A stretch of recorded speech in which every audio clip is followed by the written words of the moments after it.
What's up, WWE Champions Universe? This is Lee from Champions Chat, and this is your preview for Mick Foley Hall of Fame at 6-star bronze, but with gears. So if you are lucky enough to pull gears, then this is how you're going to run him, and if you're just checking it out to see what he does, that's what this is for too. If you would go back and watch the non-gears preview though, there are more movesets. So I'm not going to run back every moveset because this is your gear set, right? So if you get one gear, doesn't matter which one it is, either silver or gold, but you only have one of them, then moves that generate Juggernaut gems will create 3 more Juggernaut gems.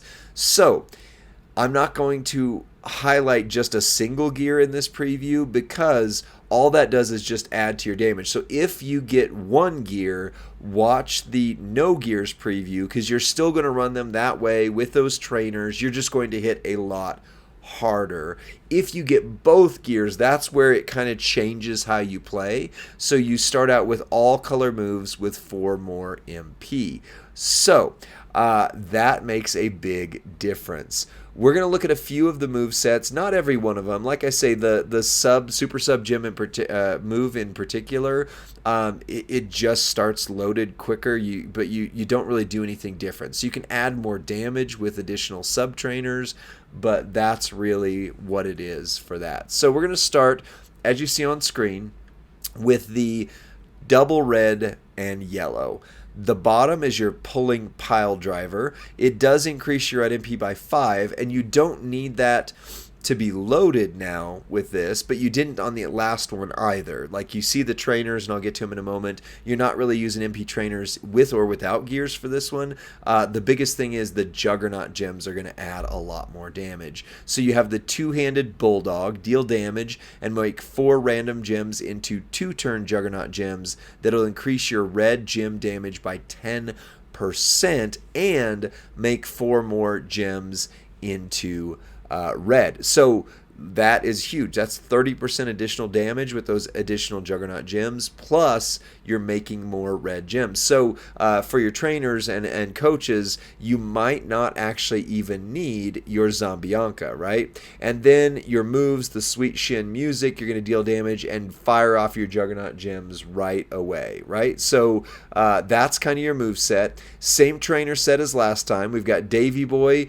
not really caring about the MP this time around, but red gems do 45% more damage. That's the sweet spot for 6-star silver for those to be above a 12k trainer, but we also have your 12k trainer for red gems. And then if you wanted to, you could swap out either Goldberg or Zombionka for your other red gem damage coaches. I'm still going to run it this way so you can see the difference, and I think there's still a benefit of running these two, but I want you to know you don't need these two if you've got the double gear, right? So we're going to go in. Just a note from the last video, the strap is our preview strap, so it's 30% gem damage, and I am running Fury 2s, but I do not have any special plates on this one. So we're just going to run him as he is with the gears and show you what that damage looks like. All right, I've got all the gears on it, but I'm running with the gold gear so that we can see Mr. Sacco in this one. It doesn't matter which one you put on cosmetically, it just affects that. Now, again, all the moves are loaded. They were without gears, but the biggest thing is you're adding more Juggernaut gems. So with Goldberg, I'm adding another, plus you've got 3 more. So you've got 3, 6, 7, 8 Juggernaut gems that are going out, right? And so then we're going to use the buff to, pulling pile driver to bring back your MP, and we're going to do that again. So now you have 16 Juggernaut gems, so you're doing 160% more on your red gem damage and blowing up the entire board with that. So here you go. Watch the chaos happen. Boop! Sweet Shin music. Everything goes off. Everything gets buffed, turns red, the whole board goes down. 7.23 million, which is 14 million at 6-star silver. Let me show you that same thing, but taking Zombionka and Goldberg off just to give you a case of the extra damage you can do.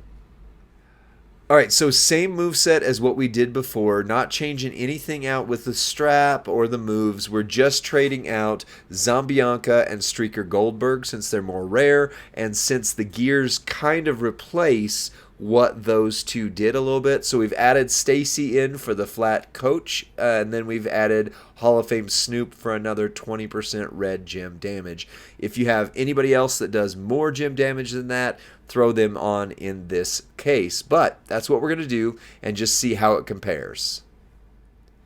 So same setup as last time. Throw out the Juggernaut gems. You're going to get 8 of them here. Oh, I'm sorry. Actually, I had 8 last time because I had Goldberg. I'm going to have 7 of them here. So instead of 16, we're doing 14 gems this time around. So we'll kind of see what the comparison looks like. Load them up again. Throw out the Juggernaut gems one more time. Now we're at 14. And then hit the sweet shin music. Decrease all the Juggernauts. Watch the chaos one more time. And let's see what damage that does. Last time we were at just around 8 million. This one is 8.3. So there you go. With the gears, even if you don't have Streak Goldberg, even if you don't have Zombionka, he's going to hit around the same level of damage. So good to know. Nice to have for science. Let's check out one of the other movesets. All right, we are on the moveset that I thought was going to be a joke, but actually turned out to be my favorite out of the last one. And I noted that this one is going to be the one that really shines with gear, because not only are you creating those extra Juggernaut gems, and you've got 2 Juggernaut moves on here, but you are also then increasing your red gem damage because of those Juggernaut gems and making more red gems. So last time this was sneaky good, and I think it's going to be the same this time. Entourage, you can see on screen, I haven't changed it from the last moveset because I want to buff the red damage. I can run it back with Goldberg and maybe Zombionka, but really this is where I want to see, it didn't make that big of a difference on the other one because of the buffs with the gear, so let's see what happens with this one. All right, let's go at it. All right, everything is starting loaded turn 1 because of the gear, so, we don't have to worry about anything there. We just buffed up the red damage significantly compared to the last time I ran this set. So you're going to run this one, you're going to run that one. The red are 2 turn, the purple are 3 turn, so you will still reload the purple move after you've hit the down that floods the board with red, and of course the red is going to reload because of that, and the other one is 1 MP. So this is a flawless reload move set, and it's sneaky, man. It's sneaky. Let's watch the damage happen. Just watch his damage counter because it's going to go all over the place here. Oh, wow. And then the red gem damage. Another 3. So, wow. Okay, so yeah, that hit 11, almost 12 million right there. This is the moveset. This is where I would say I want to play with this character, right? Man, that was good. I'm going to run it with Zombionka and Goldberg in the mix, but I can't imagine it doing too much better than that. 24 million turn 1 on 6 silver, so not bad at all. All right, we're running back the same move set, but I'm swapping in Goldberg to add additional Juggernauts in there. I didn't swap in Zombionka just because you create plenty of red gems, and I want to see what the overall damage looks like with Stacy. So the trick to this one is Goldberg. Let's see if it makes a huge difference. All right, same routine as last time. We're going to throw out these Juggernaut gems, which now we have made 1 additional. So we are throwing out 8 instead of 7. And here we're throwing out 13 instead of 12. So that's a lot of the board that's Juggernaut gems. Same thing as before. It's going to refill all the moves by doing this right here, because it's going to, the other Juggernaut gems, if they don't get broken and shattered, are going to refill your purple. So, boop. Boop. Oh, okay, 14 million. All right, so that's 28 million at 6-star silver with Streak Goldberg. So that is definitely viable contender. I like that moveset a lot. One last one. We'll call this one for Rusty because it's his favorite moveset. All right, the final moveset we're going to look at with the gears, because the other two were sub based and the gears don't really impact the sub movesets all that much, is your triple yellow. This is Rusty's favorite move set, so I had to run it for him. You've got your Mr. Sacco submission that's generating 38 random submission gems, and the remaining turn into silence. Then you've got your double arm DDT, which makes 9 random gems into 2-turn Juggernaut. That's because I've got Goldberg on there. It would be 8 otherwise. That makes the multiply gem strength go 10 up, and then it's going to break all of them. And you've got your sweet Shin music so that your Juggernaut gems are immediately triggered on that. So your trainers, coaches, on the trainer side, if you had Sherry, obviously that would be better. I don't. I do have Matt. You might not have either, but you do have plenty that give you the +1 MP. So, you know, I'm only 1 up from if you used another of the 1 up MP guys. And then I've got Braun on there so that it is giving you 1 more multi. I don't care about the rest of his abilities right now with that. I have Goldberg so that it creates the Juggernaut gem. And then I've got Zombie Gunther on there for 60% more multi-gem damage. So let's see how this does compared to the non-gear version. All right, as you can see, we start loaded turn 1 with everything. So you do go ahead and throw down the subs first because you need them so that you can create the silence gems. On the previous version of this, I did go ahead and use a Montez to drop down, and this is why, to drop down the number of turns on the sub. So I may run that just to see what happens with that trainer, but you can kind of see what's going to happen here. We put out the Juggernaut gems. We're going to reduce them. It's going to create multis out of all those wonderful silence gems. They're going to be times 13, and then it's going to break them. So yeah, 7.4 million. So 14 million if you're at 6-star silver. That is half of what you would be doing with the tricolor move set. So for me, tricolor is the way to go, and I don't think I'm going to run that one back with the sub down because you don't actually break as many as will go out. So that's probably about where you're going to be is that 7 to 8 million with triple yellow. So yeah, let's go to the after party and see what Rusty thinks about all this with me. We're back talking about and partying, I guess, celebrating, because we call it the after party on some level. So Right. Hall of Fame Mick Foley with gear. Holy smokes, we're making a lot of juggernauts. Yes. Yes, that is definitely the big change with this. So I kind of called it out earlier in the video, but just to make sure it's heard, 1 gear, I would say go back and watch the without gear video and you're running them all the same. You just make more juggernauts.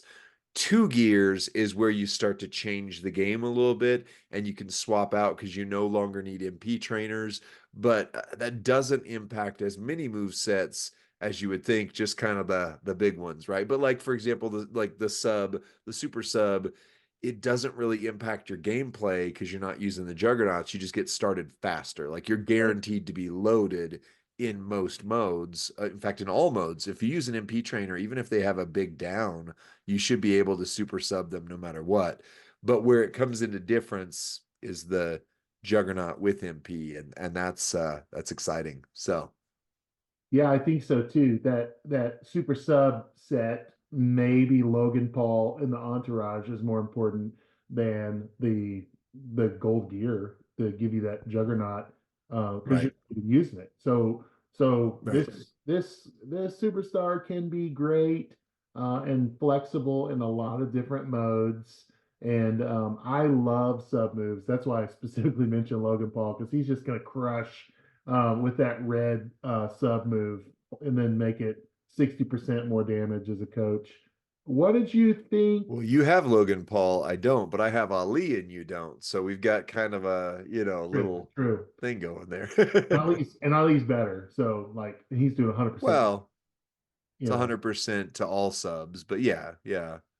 What do you think, Lee, now that we're making more juggernauts? the move set that we're going to be gravitating towards is what?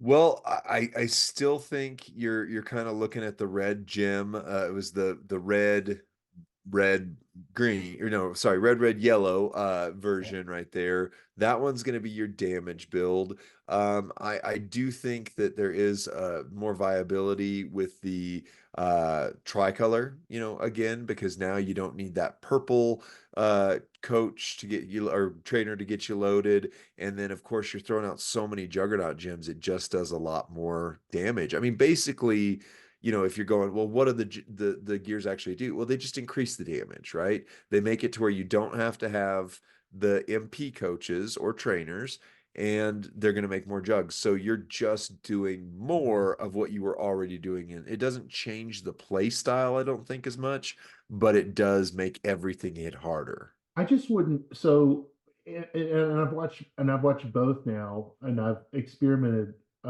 with Foley. I don't think I would run that tricolor set without the gear. For me, that's the Yeah, safety net. That's what validates the move set there you and, go. and kind of protects. I'm kind of hedging my bets, right? Making more Sure. key. I just it feels like a really risky move set without the gear, and I'm just Yeah, not a risky player. I'm kind of a sure. defensive player by nature, but I really love. Yeah, so talk about that, because you mentioned that offline here, that like you like the defensive play style. So this is not, so the big thing that people are going to say about this character is he's not hitting 80 million turn one like Brutus. Right. He's not hitting 40 million move damage every cycle like Neidhart.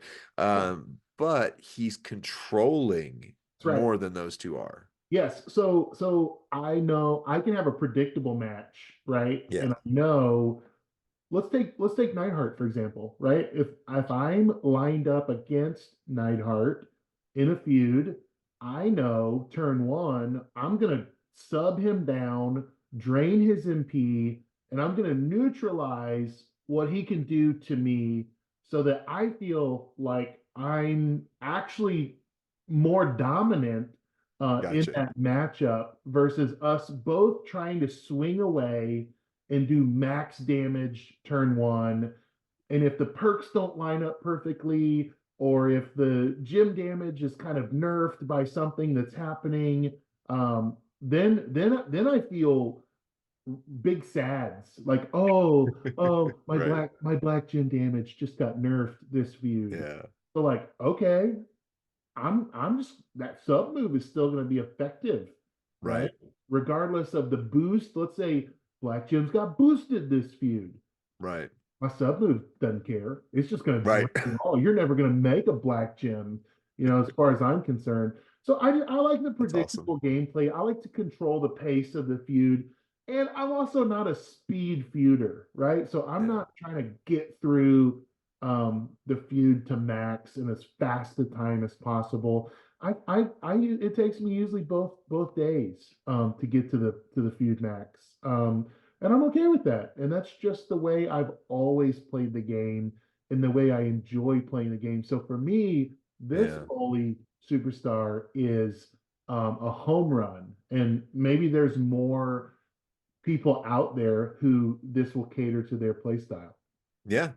And that's great perspective, because if I were doing the preview alone, I'd say, I'm not super pumped about this character. He's not really the style. I mean, I really enjoy the versatility, and if I got him, I maybe I would think differently, because then, well, is he my best Hall of Fame powerhouse even? No, Triple H is. I mean, he's hitting 17 million easy turn one, versus even with gears, Foley, wasn't quite hitting those same numbers per se, at least not, the most of the move sets, but the likelihood of me getting the gears, that kind of stuff. But you're giving a very different perspective to say, like, you don't care about the things that I care about in there. And that's why it's good that there's versatility in the game. A lot of people get caught up on, oh, this character's trash and this character's great, when the reality is this character might play to your style more there are some objectively bad characters in the game, especially some of the older ones that just aren't meta Right. relevant. But Right. but it's more about this character isn't your play style. This character is your play style, where this character is more your play style. And so instead of me saying, "Oh, I just don't like him, I think he's trash," what I'm saying is, man, I hope Rusty gets this guy, and really, I Yeah. hope I get him too. I So think we can dial in maybe now more than ever the category of defensive, the yeah, categories of aggressive. That actually matters. I don't know that yeah, it mattered in the early days, right? We're like, what does that even mean? right, Is it even utilized? But I think yeah, now we're seeing more than ever the color's advantage over the other yeah, color, right? Like green has the advantage over red. So that matters, yeah, I think, more than ever now. And I think also with the way you develop a roster, and if some of your better people are defensive, it's foolish to ignore them. I right, think it's dumb to ignore those what they can do and trainers that boost them uniquely in that style of play. So you're going to have to either adapt to it or you're going to have to be big sad that your mega pull yielded a focused superstar right. instead of an aggressive one, right? Oh, I love my Focus superstars, but you're right, and I 100%. I feel called out, but I needed it, and I appreciate the correction. Same. But I was thinking while you were talking about that, though, technicians are the ones that have the advantage over powerhouses. I think this character actually plays like a technician. Hmm. Yeah. Yeah, because the usually powerhouses are big damage, right? And Right. not so much sub focused and all that. This is so what that does then is it makes him even I didn't I'm literally thinking this as I'm saying it. This makes him even more versatile and flexible because where you would put a powerhouse slot in, but need like maybe the requirements for it are something that would be more technical. He is your sneaky technician, right? He's a powerhouse, but he Right. actually, with at least with a couple of his move sets, plays like a technician. So, anyways, well, I took us out on. Oh, you got thoughts? I was You just got gonna say, and I think we talked about this in the first video, this video as well. The versatility of singular color triple yellow gives you yeah, both control and big damage, right? So you're hitting big sub, and then you're making those multiply gems, and then so a little bit of both, a little bit of balanced. If you don't just want to run double sub, if that seems boring, yeah, I like the mono yellow move set a lot because he can sub you down and then smack you for big gem damage as well. yeah. Yeah. Anyway, Sweet. Well, Rusty, why don't you take us out this time? no, before we do, and you got to tell me your favorite Foley highlight in I tried career. to get away with it. We talked about you. We set you up to share that. You teased you would only share it in this video. I So know. I know. So here's my admission, right? So Attitude Era, I was a WCW guy. And so I was watching Nitro when they talked about Foley winning the title and oh, that's going to put butts in they the seats and stuff. spoiled So it. I They actually spoiled missed the match. most of Mankind's career. I Yeah. legitimately only started watching him after he had already retired the first Right. time. So here's my memory, and it's not tied to his career directly, but back in the day, now we're children of the 80s and 90s, right? Back in the day, do you remember when there was a bootleg VHS market for Oh yeah, of wrestling tapes? course. Yeah. Yeah. So I went on eBay, which was a very new thing at the time. I mean, it was not super new, but it was just popular enough, but it wasn't like, oh yeah, it's eBay, of course. And I ordered this like super video set where it was like, oh, that was the best deal I've ever spent on anything. And you had to wait like 2 or 3 weeks for things Yeah. to get to you and all that. So when it finally comes, it was bootlegged like copies, right? It was copies of like somebody recorded them, and nowadays you just go copy paste, right? But you had to actually have two VCRs, record Right. one tape over to the other, all that. And so I was so mad. And I messaged the guy, I sent him negative feedback, all this kind of stuff. And so he got back to me and he's like, well, I can't refund your money for it, but I'll send you one more set of whatever you want, which basically was saying like I'll bootleg more, Yeah. and send it Yeah. your way. And in that was the original like Mick Foley Hell in a Cell. That was one of the ones that he sent me. And so that was my first experience with Mick Foley, was the Hell in the Cell, right? And of course, that's what you called out as well. I mean, of course, that he has done so many amazing things in his career. That's the thing he's going to be most remembered for. But that's what I knew him as. So I'll say a totally different memory, and then we'll cut. Sure. One of my favorite Mick Foley videos ever was Mr. McMahon is in the hospital because I believe Stone Cold Steve Austin put him there, Sucker. and he came to cheer him up. Right? He wanted to be so thoughtful that he brought him balloons, and he And a brought clown. yeah, and then had this epic puppet show for him where it was just a dirty tube sock on his hand, and the next night or the next whatever show, Right. suddenly this was a throwaway moment, birthed a whole movement, of Mr. Right. Sacco, and that the comedy bit was so great. So not only was Mick Foley the human crash test dummy and took more pain than anyone. But he also was hilarious when he got to just shine and let his personality come through. He was a very funny, funny person. Oh yeah. Yeah, I think we're back to the game, but like how balanced this character is, this poster. And we didn't talk about it as much here, which I thought we would, and I just blanked on it, but the fact that the gears change his appearance, Oh right? yeah, And so what you're dealing with is he's versatile because you're dealing with three different characters, and that's the way Mick Foley like shined. Like each like hardcore Cactus Jack, the showboat dude Love, the and I'm not talking about in game, weirdo, and then yeah, the bravado weirdo. deranged maniac that was Mankind, who became this like kind of combination of all three of those into Exactly. one. And that's what this character is. Like I very much appreciate this character in game for all those reasons. Yeah, I love it. So whether you are a hardcore, wrestling, the from that era, you love the hardcore title, or whether you like silly comedy gimmicks, or whether you like things that are on the dark side, Hall of Fame Mick Foley has you covered. And so that's it for this rendition of Superstar Preview with Champions Chat. We will see you next time.